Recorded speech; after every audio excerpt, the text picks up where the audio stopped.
Hello everyone, this is এমগ্রাফি expert. Welcome to my YouTube channel. তো আশা করি সবাই বেশ ভালোই আছেন। তো আমি চলে আসলাম আবারও আপনাদের জন্য একটা ব্লগ নিয়ে। আর ব্লগটা হচ্ছে বৃষ্টির পরের সময় আমি ব্লগ করতেছি। কিছুক্ষণ আগে বৃষ্টি হয়েছিল প্রচণ্ড, এখন বৃষ্টি নাই। তো বৃষ্টির পরে বাইক রাইড করতে খুবই ভালো লাগে, আর এটা ভালো লাগার মতনই একটা বিষয়।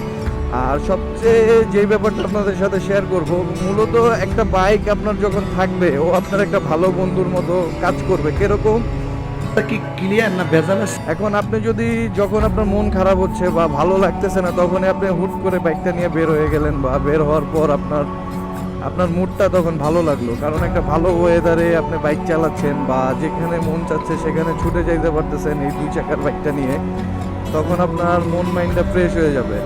আর যখন আপনি মনে করেন যে এলোমেলো বাইকটা চালাবেন বা ছাত্রীদের মতো বাউলা বাউলি করবেন, ওভার স্পিডিং করবেন, তখনই দেখবেন যে আপনি একটা দুর্ঘটনার শিকার হতে পারেন যে কোনো মুহূর্তে। আপনি যতই ভালো বাইক চালান না কেন, দুর্ঘটনা যে কোনো সময় হতে পারে। মরে নাই, তবে মরবো।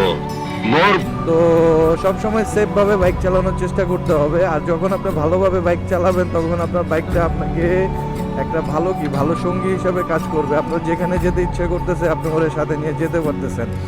আপনি ওয়েদারের একটা ভিউ নিতে পারতেছেন, ওয়েদারের যে সুন্দর একটা ফিল, মানে মনে করেন যে আপনি এখন মন চাইতেছে কক্সবাজার যাবেন, কক্সবাজার যেতে পারতেছেন। আপনার যেখানে যেতে ইচ্ছা আপনি সেখানে ইজিলি যেতে পারতেছেন, আপনার এর কোনো প্রবলেম হচ্ছে না। ঠিক আছে, তো যদি আপনি ভালোভাবে বাইক চালান, সেক্ষেত্রে আপনার একটা বাইক ভালো বন্ধু হতে পারবে।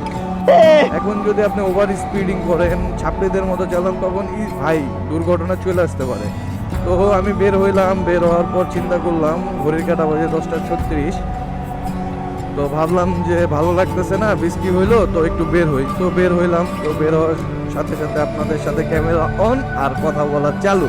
ঠিক আছে, তো তো সবাইকে আমি একটাই রিকোয়েস্ট করব, ভাই যেইখানেই যান, যেই পরিবেশেই যান, আপনি সব সময় ভাই যে কোনো সিচুয়েশনে মানে উত্তেজিত হবেন না। আপনার পাশ দিয়ে একটা বাইক গেল, মানে ও সেম বাইক, ও এত স্পিডে গেল, আমি কেন যাব না, তখনই দেখবেন আপনি যখনই মানে ওই ইন্টেনশনটা আপনার নিজের মধ্যে নিয়ে আসবেন, তখনই দেখবেন যে একটা দুর্ঘটনার শিকার হবেন। আর আপনি যখন 50, 60 বা 70, সর্বোচ্চ 80, আপনি 80 এভারেজ 80-তে চালাবেন, তখন দেখবেন যে আপনার এই দুর্ঘটনার শিকার খুব কমই হবেন। তখন আপনার বাইকটা আপনার আওতায় থাকবে, কন্ট্রোলে থাকবে। যখন একটা বাইক 100-এর উপরে চলে যায়, তখন দেখবেন যে সেই বাইকটা কন্ট্রোল করতেও নিজেদের কাছে একটু সমস্যা হয়, কারণ আপনি 80-তে ইজিলি ব্রেকিং করে ফেলতে পারবেন। আর যখন 100+ থাকবে, তখন ব্রেকিং করতে অবশ্যই একটু সময় লাগবে।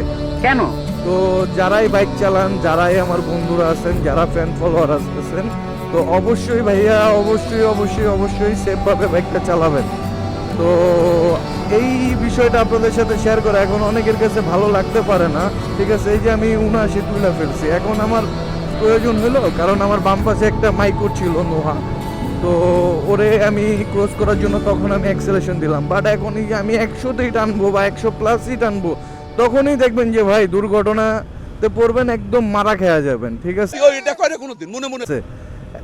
তো আমার মন ভালো ছিল না, আমি বের হয়ে গেছি। তো বের হইলাম আর বের হইছি, আর আপনাদের সাথে কথা বলবো না, অবশ্যই আপনাদের সাথে কথা বলবো। তো কথা বলতেছি, ব্লগ করতেছি, আর আপনাদের সাথে শেয়ার করতেছি।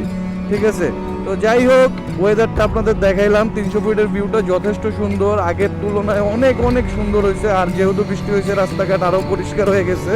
ভিডিওটা বেশি বেশি শেয়ার করবেন। আর যদি এই চ্যানেলে নতুন ভিডিওটা দেখে থাকেন, অবশ্যই ভাই আমাদের ফ্যামিলি মেম্বার হয়ে যাবেন সাবস্ক্রাইব করে, আর বেল আইকনটা প্রেস করে রাখবেন। আমি যখনই একটা ভিডিও ছাড়বো, অবশ্যই আপনার ফোনে নোটিফিকেশন চলে আসবে। তো আজকের ভিডিওটা এই পর্যন্তই। সবাই ভালো থাকবেন, সুস্থ থাকবেন।